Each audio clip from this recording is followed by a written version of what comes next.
स्मारक की बात है, जहां तक शहीदी धाम कुरुक्षेत्र पीपली में बनाने की बात है, स्वामी जी ने मुझे एक नक्शा दिखाया है।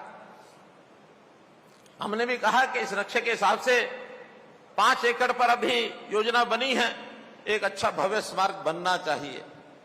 उसमें एक तीर्थियों के रहने के लिए भी स्थान है, उसमें एक बड़ा स्मारक भी है, उसमें ध्यान प्रार्थना भी है, उसमें विद्यालय भी है, उसमें गौशाला भी है, उसमें अन्य प्रकार के सेवा के प्रकल्प भी बहुत होंगे। सारी कहानी भी विभाजन के समय की पूरी वहां प्रदर्शन की जाएगी। लाइट एंड साउंड शो वहां होंगे, देश और दुनिया के लोग वहां करके देखेंगे तो विभाजन की दास्तान उनको पता लगेगी। अभी जो इन्होंने मोटा मोटा मुझे बताया है कि लगभग 45 और 48 करोड़ रुपए के बीच का वो खर्च है। मैंने स्वामी जी को कहा, ये जितना समाज बैठा है उस समाज में आप सब भी शामिल हैं, हमारे सभी विधायक, मेयर सब शामिल हैं, मनोहर लाल भी उसमें शामिल है। किसी प्रकार की चिंता मत करना, समाज के द्वारा ये काम करवाने का काम मेरा दायित्व मैं करा करके दूंगा आपको। मैं इसमें एक बात स्पष्ट करना चाहता हूं, जैसे पहले हमने कहा कि सरकारों पर निर्भर होकर के चलने से एक आलस्य आता है, एक व्यक्ति के मन में थोड़ा कहीं ना कहीं स्वार्थ जाग जाता है।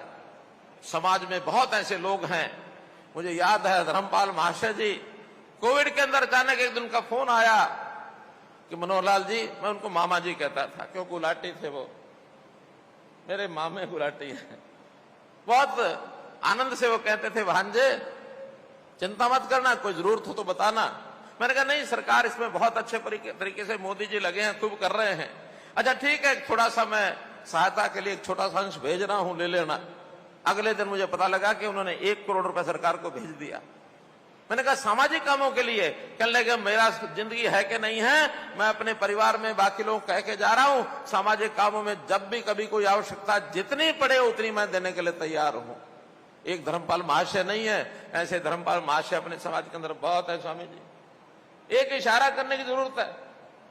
आज तो 48 करोड़ की आप बात कर रहे हैं, इससे ज्यादा एक जीरो भी लगा देंगे तब भी हम पूरा करके देंगे। आज मैं सुधा जी से बात कर रहा था, मैंने कहा थोड़ा स्वामी जी ऐसा कहा है इन्होंने, तुरंत उन्होंने कहा कि मेरे पास इन्होंने सूची भेजी है 1 2 3 4 5 6 7 8 9 10 लोगों की, सभी मंच पर बैठे हैं, और भी आगे कोई एक और 11 लोगों की सूची है। अब इन सब 11 लोगों ने कहा कि इस स्मारक में जो बनेगा शहीदी धाम पंचनाथ स्मारक पिपली में, उसके लिए जो खर्च बताया गया है, सभी 11 लोग 51 लाख रुपया इकट्ठा करके देंगे, कहीं से भी देंगे। और ये सरकारी पैसा नहीं होगा, ना इनका अपना व्यक्तिगत होगा, समाज को जोड़ के चलना है। सुभाष सुधा जी हैं उसमें, घनश्याम अरोड़ा जी हैं, विनोद भयाना जी हैं, इन्होंने तो लिस्ट दी है, एक एक सज्जन खड़े होकर के बताए। सुभाष सुधा जी बोलो कितने लाख? 51 लाख। घनश्याम अरोड़ा जी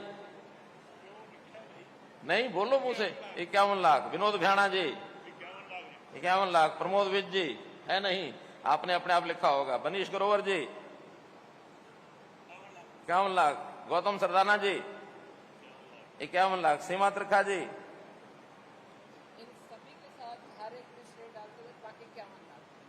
सब में 1-1 लाख आप डालेंगे और 51 अपना अलग देंगे। क्या बात है, वो कहते इनका भी सहयोग कर दूंगे 1-1 लाख में। संजय भाटिया जी है नहीं लगता, आपने अपनी मर्जी अपने विश्वासपूर्वक लिखा है। फिर हमारे लक्ष्मण नापा जी जो विधायक हैं, क्यों आप भी योगदान करेंगे? अपने आप तो नहीं लिख लिया इन्होंने, आपने कहा है, चलिए ठीक है। अब इसमें हाँ मिश्रा जी भी हैं, कृष्ण मिश्रा जी वो चले गए हैं इसलिए मैंने बोला नहीं है, वो अगले एक कार्यक्रम था उनका, 4 बजे छुट्टी लेके गए हैं।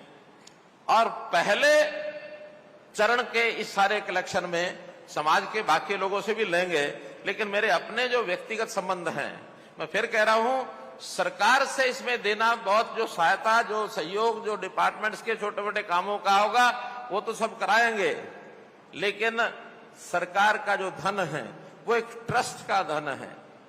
और ये पंचनद स्मारक ये भी एक ट्रस्ट है, और आपकी जानकारी के लिए ये पंचनद स्मारक ट्रस्ट, इसमें मैं भी सदस्य हूं।